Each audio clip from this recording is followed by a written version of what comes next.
All right. Last week, Tony taught us from the second half of Hebrews 12, in which, as Tony reminded us, the preacher of Hebrews draws this contrast between coming to Mount Sinai and coming to Mount Zion. And then he goes on at the end of chapter 12 to give this warning to not ignore God's voice, because there'll come a time of shaking, and everything that can be shaken will be removed, and only this unshakable kingdom. So we need to live in light of this future reality. And then today, as we come to chapter 13, we encounter something that's present in nearly all the New Testament letters. Nearly all the New Testament letters have, of any length, I mean, maybe excluding, the epistles of John and some of the short, Philemon or whatever. They nearly all have something towards the end where there's a section with lots of guidelines for like practical instructions for Christian living. And it's so common that scholars have a name for this. It's paranesis. And you don't have to remember that, but just know that it's in Hebrews 2, and now we're coming to it, chapter 13. So, without further ado, let's talk about some life hacks for Christian living. Hebrews 13, verse 1, brotherly love must continue. Do not neglect hospitality, because through this some have received angels as guests without knowing it. Remember the prisoners as though you were fellow prisoners. Remember the mistreated as though you yourselves are being mistreated in the body. Marriage must be held in honor by all, and the marriage bed be undefiled, because God will judge sexually immoral people and adulterers. Your lifestyle must be free from the love of money, being content with what you have. For he himself has said, I will never desert you, and I will never abandon you. So then, we can say with confidence, and here he quotes kind of a mashup from Psalm 18, 6 and 7, the Lord is my helper, I will not be afraid. What can man do to me? And these first 6 verses have 5 things that we're going to talk about that are just guidelines for Christian living. So that first verse, brotherly love must continue. Philadelphia meneto in Greek. And it's just bringing that home to us. We've talked about, I'm not going to say a lot about this because this is a topic that I think we're really familiar with and we've talked a lot about, but I just want to remind you that it's all in the context of the family of God. We're a family. So we treat each other like brothers and sisters, and not a dysfunctional brothers and sisters, although maybe some of that happens as we start to grow and mature. But the ideal is that we treat each other, as God's healthy family that He's forming us into.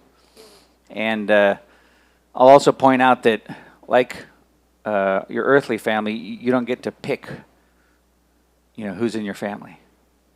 Your parents pick, or God picks. So, yeah, it's that same way in God's family.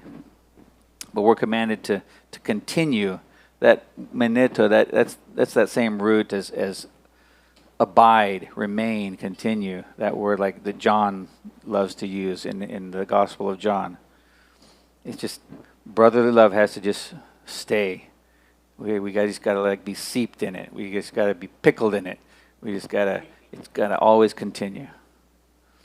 And then he goes on to talk about hospitality.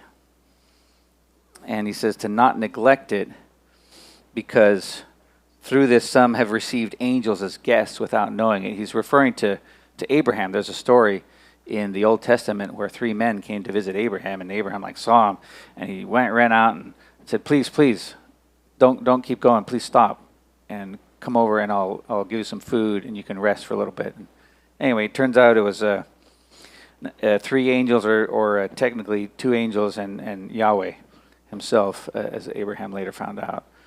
And In the ancient Near East, hospitality was like a big deal because of the culture and also because of the times, right?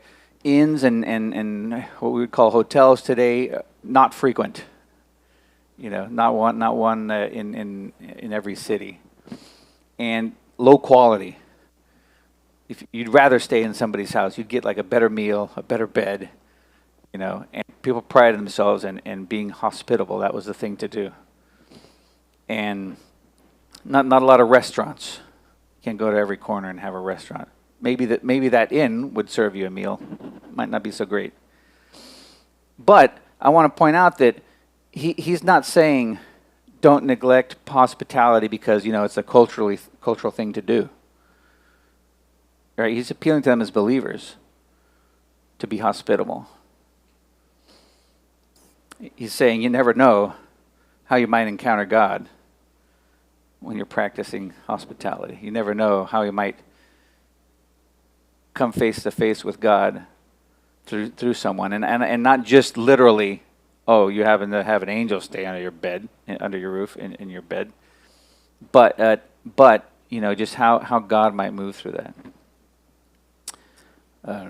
18-ish months ago, me and some of the folks from church here went up to Oklahoma, to the Hera area in Oklahoma City, for kind of like a conference reunion, whatever you want to call it, of folks that are doing disciple making, kind of with the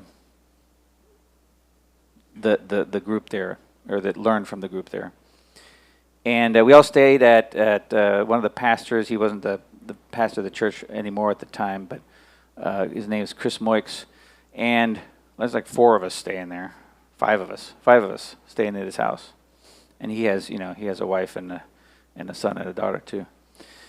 And what made a big impression on me is that as we got out of the truck, walked up to the front door, before I could say anything, like thank you for letting me stay with you, he said, thank you for staying with us. And that made a big impression on me.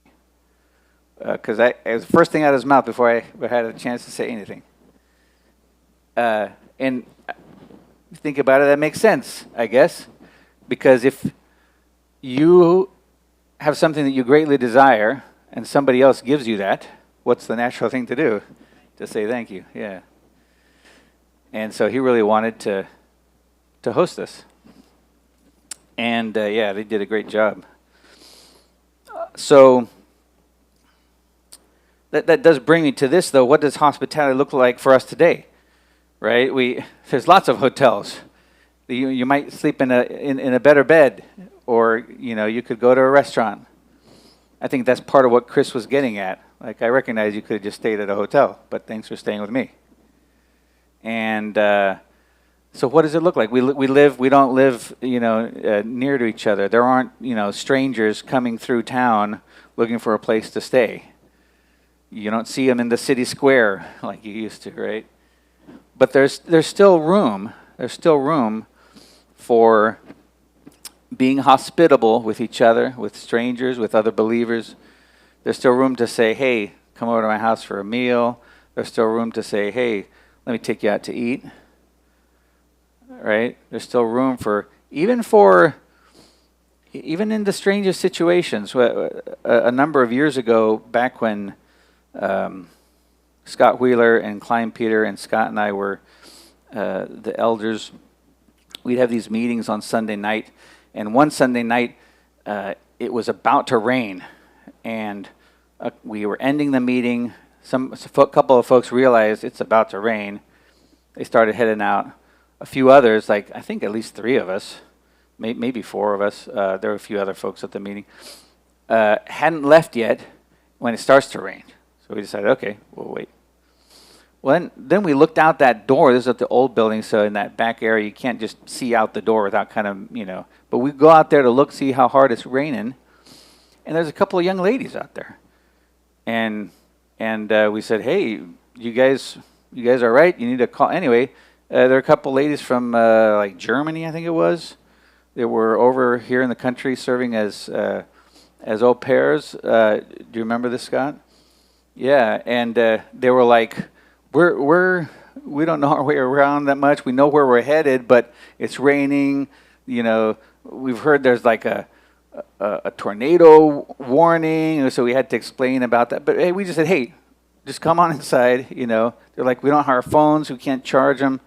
So we're like, just come on inside, and we just chatted with them while their phones charged, and it you know, the storm rained out.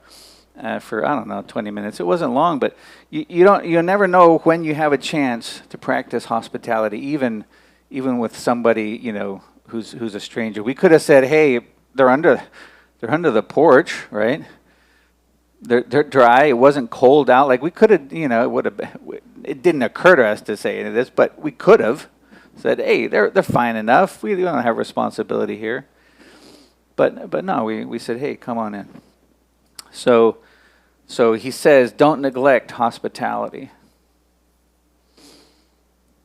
And next he talks about ministering to people in prison and people being mistreated. And the key thing here is that he's saying, as if you were the one in prison. Like, do for them and serve them and remember them. Like, if you were being mistreated, if you were in prison, you would want to not be forgotten by your church family, right? And so he says, do it as if you were the one there. And then next he says this stuff about marriage, that marriage must be held in honor by all, and the marriage bed be undefiled. The marriage bed being like, in other words, he's talking about the sexual relationship between the husband and wife. And I'll point out here that we have to be intentionally countercultural in this area. They had to be back then too. And maybe there was a time in between where in our culture these things were a lot more, you didn't have to be countercultural to say that marriage is an honorable thing and you shouldn't sleep around and all this stuff.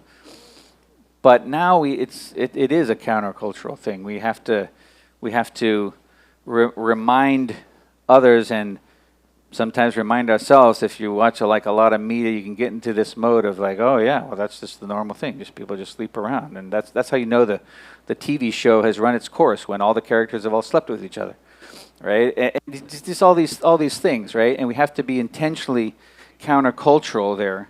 I remember, and I don't know why I had these experiences, but I remember about 20 years ago. 25 to 15 years ago, I went through a time period where I seemed like I was going to a lot of different weddings. Not all the time, but every couple years or something, I'd be going to, my brother's wedding, my college roommate's wedding, another friend from college, and I'd be sitting in these ceremonies, and I'd just feel like this is a holy moment here, right? And the two shall become one. And it didn't really matter whether the participants realized that or not. I still feel the presence of I can still remember feeling the presence of the Lord. Like it felt like it was rushing up behind me on stage as I was standing in my roommate's wedding, as I was one of the groomsmen. It's a holy moment. Even if they're just getting married in Vegas, half drunk, and they don't realize it. And maybe it ends badly, but God, there was something special going on there. That if whether they realized it or not, marriage should be held in honor by all. Val and I have, at this point, spent more of our lives married to each other than before that. I actually, for some reason, I wanted to mark the day. It was just meant something to me. So for me, it was May 30th of last year is when I crossed over. Because, I don't know, maybe I'm quirky that way, but it has to do with the fact that, nearly 25 years ago, I made a vow to be committed. And I was excited to get to a point where I could say, I've been married to her longer. My life, there's more of my life has been with her, married, than not. Marriage should be held in honor by all.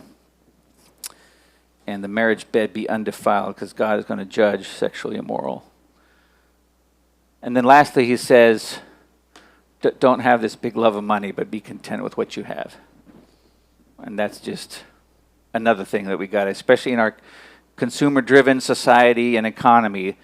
That's how stocks go up. You buy more, and things are made to last not as long, so that you'll have to get a new one. And so I won't say a lot about that either, but we all know the sayings of Jesus, like, love of money is the root of all kinds of evil. Where James says, those of you who are slaves should live as God's freedmen, and those of you who are free should live as God's slaves. Like just don't be attached to all your stuff. Store your stuff up in the sky, not down here. And then he goes on to give us some more guidelines. How you guys doing? Like this chapter, this is going to be a little smorgasbord. So it's a lot of kind of different, but they're all come into this guidelines, these Christian life hacks, as I called them. Hebrews 13:7. Remember your leaders who spoke the word of God to you, considering the outcome of their way of life, and imitate their faith. Although you could say that you could make a case that he's talking about like their current leaders, most interpreters and Bible scholars see this as he's talking about leaders that have died, that have passed away.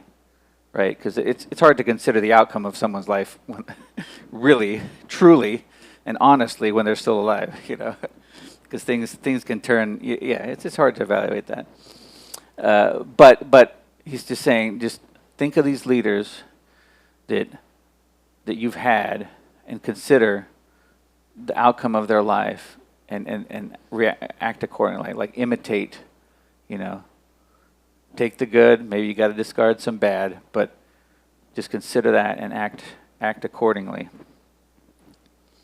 And then he says, Jesus Christ is the same yesterday and today and forever. Do not be carried away by various and strange teachings, for it is good for the heart to be strengthened by grace, not by foods by which those who participate have not benefited. We have an altar from which those who serve in the tabernacle do not have the right to eat.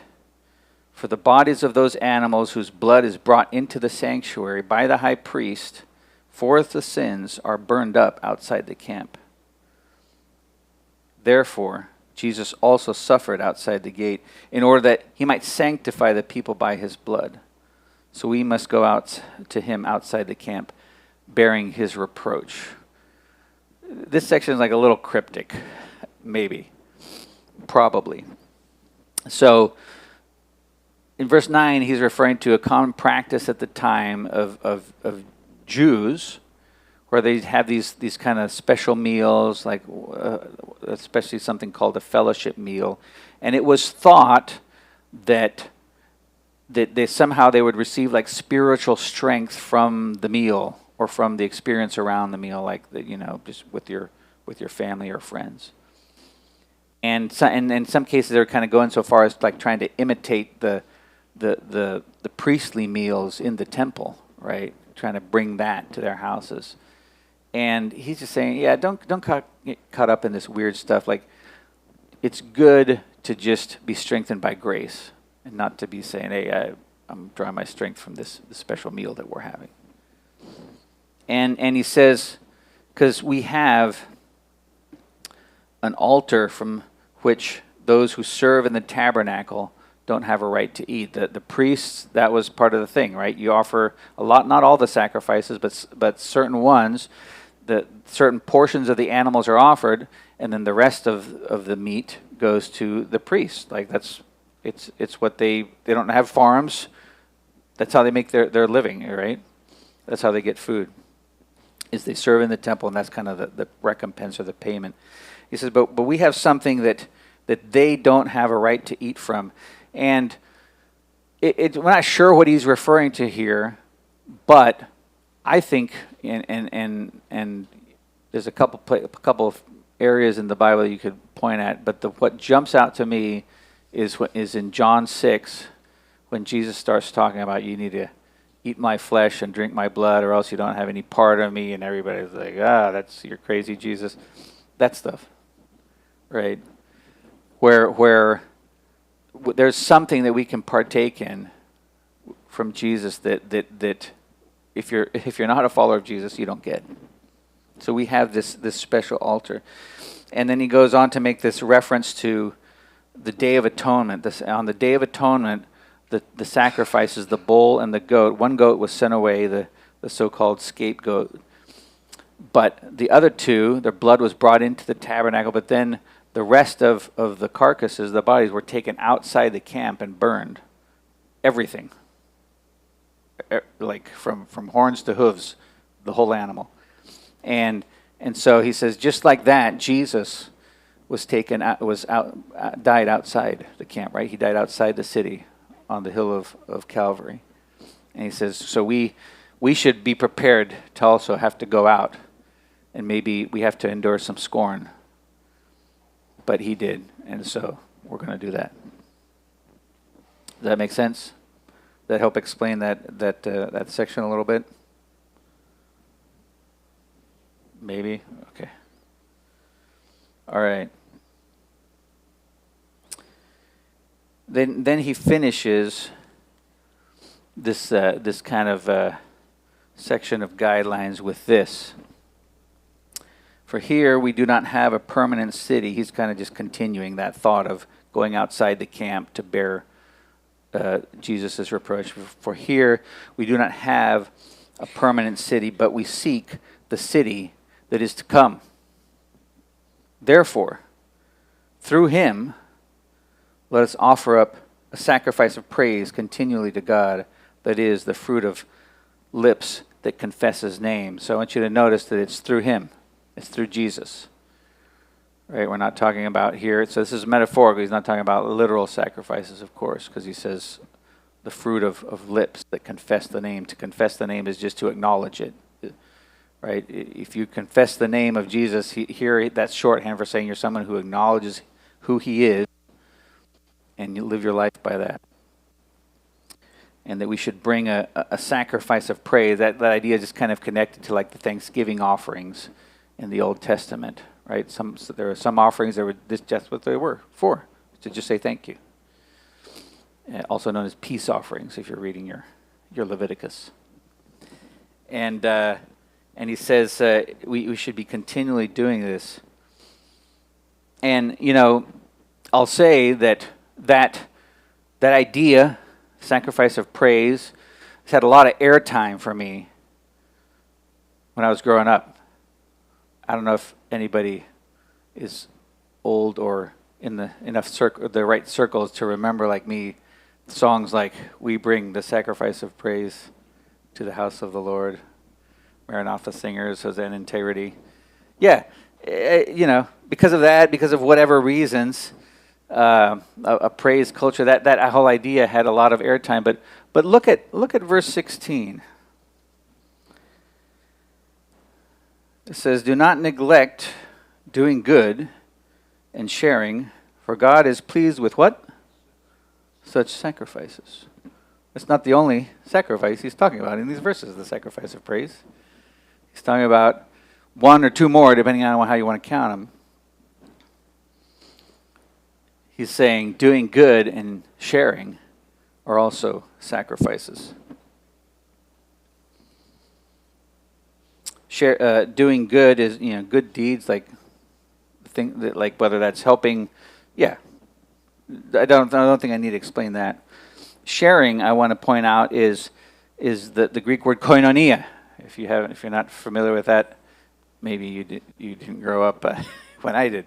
But koinonia was a big term back in the 90s, 80s, whatever. But what it means is fellowship and participation. It's more than, it's community, right? It's more than just sharing. It's more than just being generous or something. It's having things in common. Here's a definition. Fellowship, communion, sharing, participation. It conveys a sense of commonality, solidarity, and shared responsibility among households or among individuals. So back to this idea of a family of God, he's saying doing good and having fellowship and community is another sacrifice that you need to do. And I'll say that if it's not rising to the level of a sacrifice, then you still have more to work on there. Sacrifice means it costs you something dear. The Bible is clear. Don't bring the leftover animals as a sacrifice. Bring like the primo, like the best specimens. And think about the culture. I mean, these animals were your livelihood. They cost. Talk to any rancher today. How much a cow sells for, what it costs to feed them, all this stuff. Horses, anyway. You get the idea. A sacrifice of doing good and of sharing should cost you something. If it's not, it doesn't have to cost you something every time you do it. Okay, let's not get crazy and like all. What's the word? Being religious-minded, kind of legalistic. Thank you. I don't know why I couldn't think of that. Don't be legalistic about it. But realize that if it never costs you anything, then you still have some room to grow there, because that's the level that this should rise to. All right. Okay. How you guys doing? One of you is. All right. Verse 17. Obey your leaders and submit to them, for they keep watch over your souls as those who will give an account, so that they can do this with joy and not with groaning, for this would be unprofitable for you. Now how are you doing? So, let's talk about a couple of the words there. Obey and submit. Here's the definition of the Greek word behind obey. To persuade, convince, or be persuaded, be convinced. To believe, to trust, to obey. It refers to the act of persuasion or to the responses appropriate to being persuaded. If I trust you, I might do what you ask. And because the word submit is in here too, obey is a good translation of the Greek word here. But it does have, just realize that it has these nuances of being convinced. I'm convinced that you know what you're doing. I believe you, I trust you. So when you ask me to do something, I'll do it. Like I'm acting as if I trust you by doing what you ask. If I don't trust you, I might not be so happy to do that. So it's saying put your trust in your leaders and act accordingly. And then submit. Sorry, just means submit.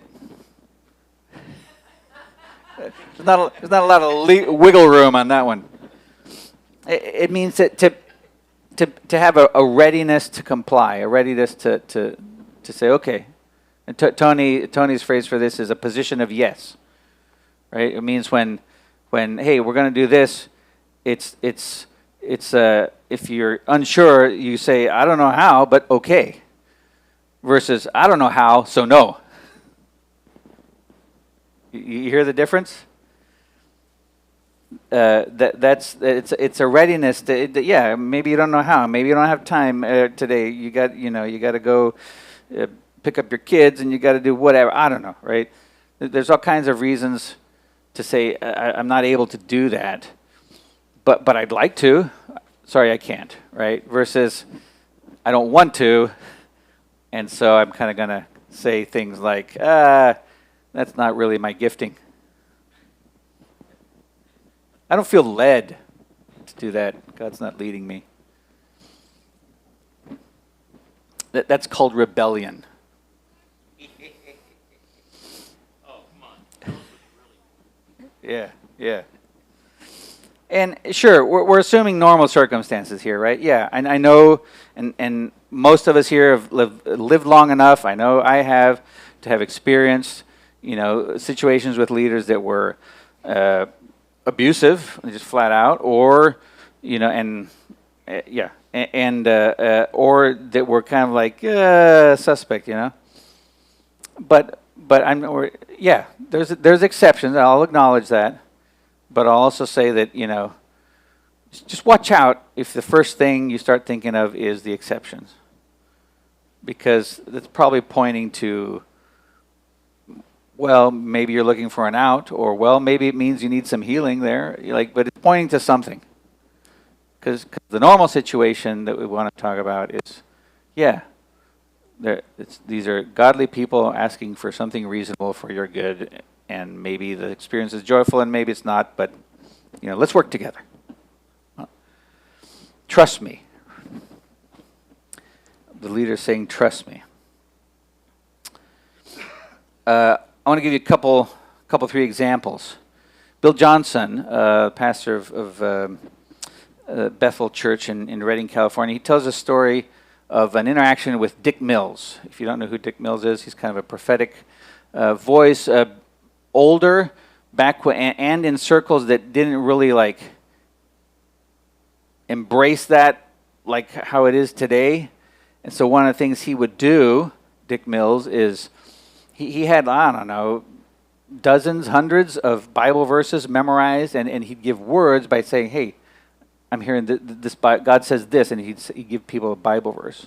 So it was his way of giving words. It was under the leading of the Spirit. He wasn't just picking the next verse in the Rolodex, but it was presented in a way that was maybe a little more palatable for people who were like, I don't know if that prophecy stuff, right?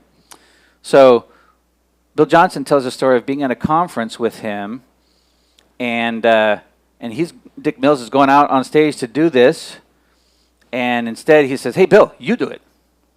He tells the crowd, Bill Johnson's going to come out and do this. And Bill's like, I knew maybe a dozen verses, and at the time, they all went out of my head. Because that was not his style. That was not how he moved in that stuff. That we wasn't even expecting him to do it. That's not how he operated normally, was to do Bible verses. And all of a sudden, Dick Mills is asking him to do that. He says, wouldn't you know, I went out and did it.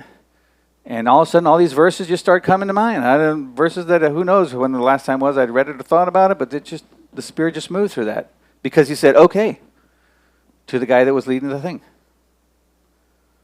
He trusted him and said, okay, I'll go with it. He could have said, I don't know how, so no. Instead, he was like, I don't know how, so okay, I guess I'll have to trust God, trust that Dick is wanting me to do this for some reason, and it's all going to be okay, and he went with it. Okay, one example. Another example, closer to home, sometimes I'm on doing worship, and then I got to preach, and I don't want to wear this while I'm doing worship, so I got to take off my other in-ears and put this on, because it's just a lot of wires running around otherwise. And so I'll say to whoever is doing the announcements, say, pray for the offering too. It gives me a little more time. And then I say, hey, also just give people a word or something. Say something encouraging. Do whatever the Lord leads you. It's folks like Tony or Jody most of the time. And they do it. I mean, most of the time, I don't know if they were prepared. Like, they didn't come thinking, oh, Nate's going to ask me to do this, right? But in that vein of being ready in season and out of season, they're like, okay, they roll with it. I do try to give them as much notice as I can, like earlier before the service, but we're running around, we're doing stuff, and sometimes it slips in my mind, and I'm just like, hey. And you might have even heard me say it from up here as I get down sometimes too, like, hey, Jody's going to come up and give announcements and give you a good word. And they roll with it, because I think, I'd like to think it's because they trust me and they trust God, and they're just going with it. And then one last example for everybody is when we write the prophetic cards to go to Mardi Gras. I don't know how it was the first time. I think the first time maybe some of us were a lot more like hesitant, and maybe not. I don't know. Maybe everybody dove in, but I've seen like over the years like people being a lot more comfortable with it. But even that first time, you guys just went with it. You're like, hey, well, I don't. It's not. I really like. I'm just supposed to write a word from God on command, and do I need like, man, I need a little more time or whatever. And hey, I'm one of those people that needs more time. Those things don't just come right out at me. But you all just like trusted us, did it. God used it, whether you thought it was good or not when you were writing it down. Whether you were like, man, this is definitely God here. I know I'm writing exact. It's as if God was just like whispering the words in my ears and I'm writing them down, taking dictation. Versus you might have felt like, I feel like I'm just writing my own thoughts here. I don't know what's going on, but I'm just going to go with it. Whatever the reasons, like you trusted us enough to do it, and God used it. And that was one of the reasons we wanted to do it, is so that we could all participate. But there's some 3 examples of this kind of how obeying and submitting, meaning I'm going to trust my leaders, and if they're making like a reasonable request that's not like something like kind of crazy, right? Crazy like, not biblical or all these other things, I'm just going to do it. And he says this is, he says, because they'll have to give an account. They're watching over you. Like they're doing it from a good place. They're doing it from a place of responsibility. So it is not a sermon on spiritual authority, but I will say that if you want to dive into that more, if you haven't read Watchman Nee's book, Spiritual Authority, great book. I had to read it when I was like, I don't know, 14-ish, as part of a discipleship thing growing up. Watchman Nee is a Chinese pastor and church leader from the 1900s. And had a great ministry for like 30-odd years, planting churches, starting schools, writing books, and then went to prison when the communist regime came in.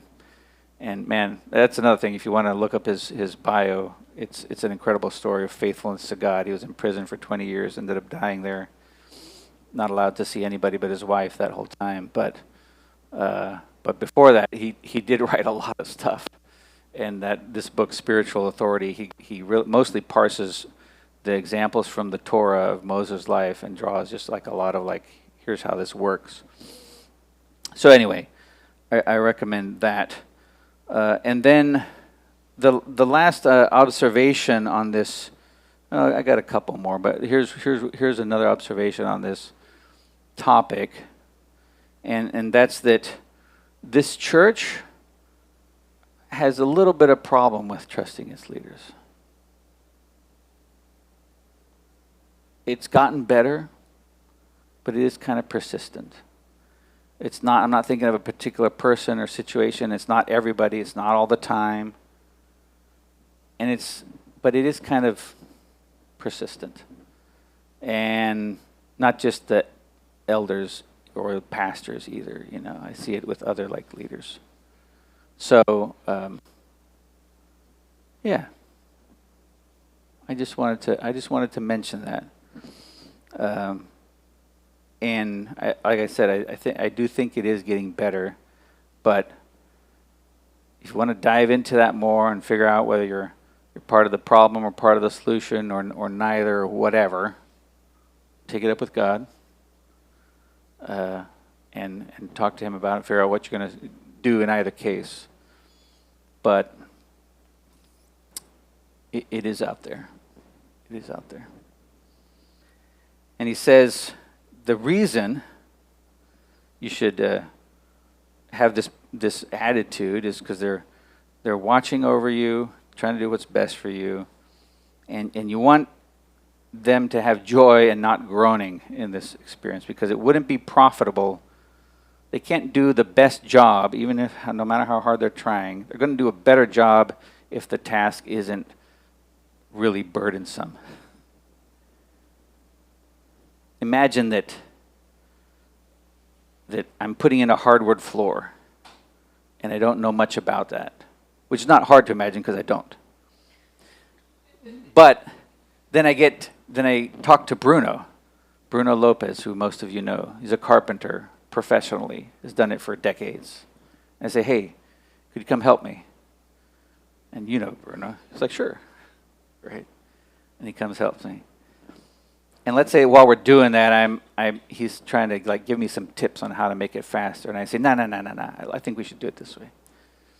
And maybe instead of me unpackaging things and doing all the grunt labor and helping and leaving him to lead, and I help him actually lay it, maybe I say, no, I'm going to lay it. You just pass me the stuff. What am I doing? Is his help going to be profitable to me? I'm making this kind of a burden to him a little bit by just kind of like saying, hey, I just want you to, I know you're a carpenter and everything, but I just want you to, not use your special skill set for this. And just ignoring him. You guys get the illustration. It's better if he's helping me and he's like, yeah, it was great because I was able to show Nate a few pointers and I felt useful and felt like he learned something and felt like I blessed him and I'd be like, yeah, you did. And I mean, that would be like a much better situation, wouldn't it?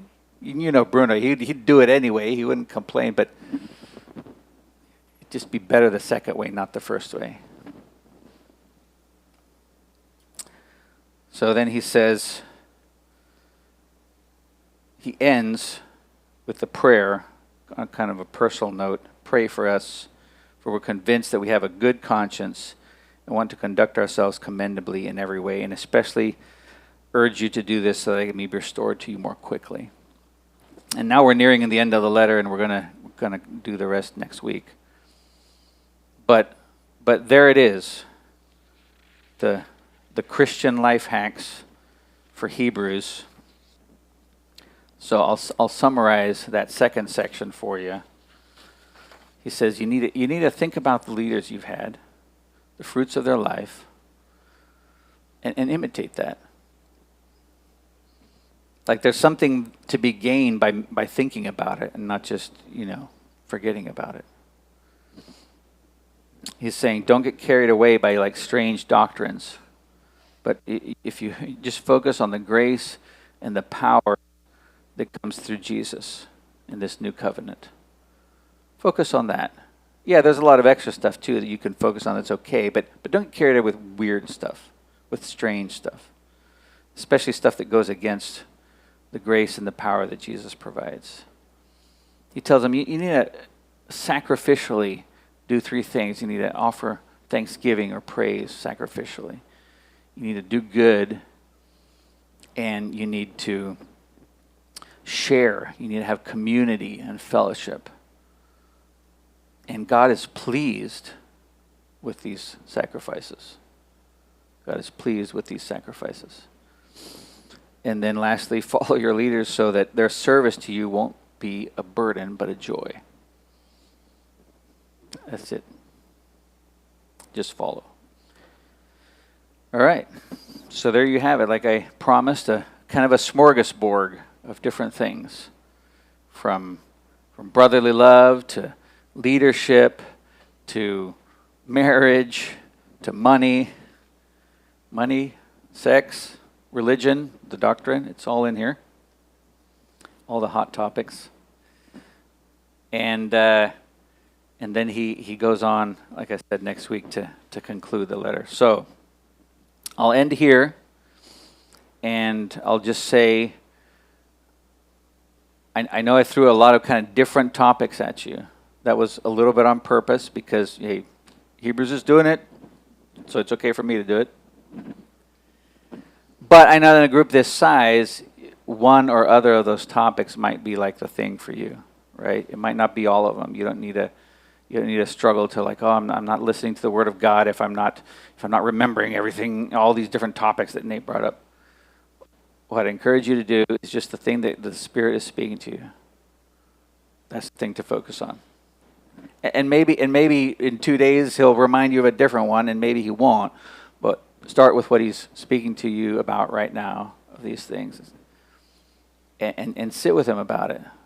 Don't just go off. My stomach is starting to rumble a little bit. I'm looking forward to eating, but don't just go out about your day forgetting what you looked like after looking in the mirror. All right? All right, let's pray.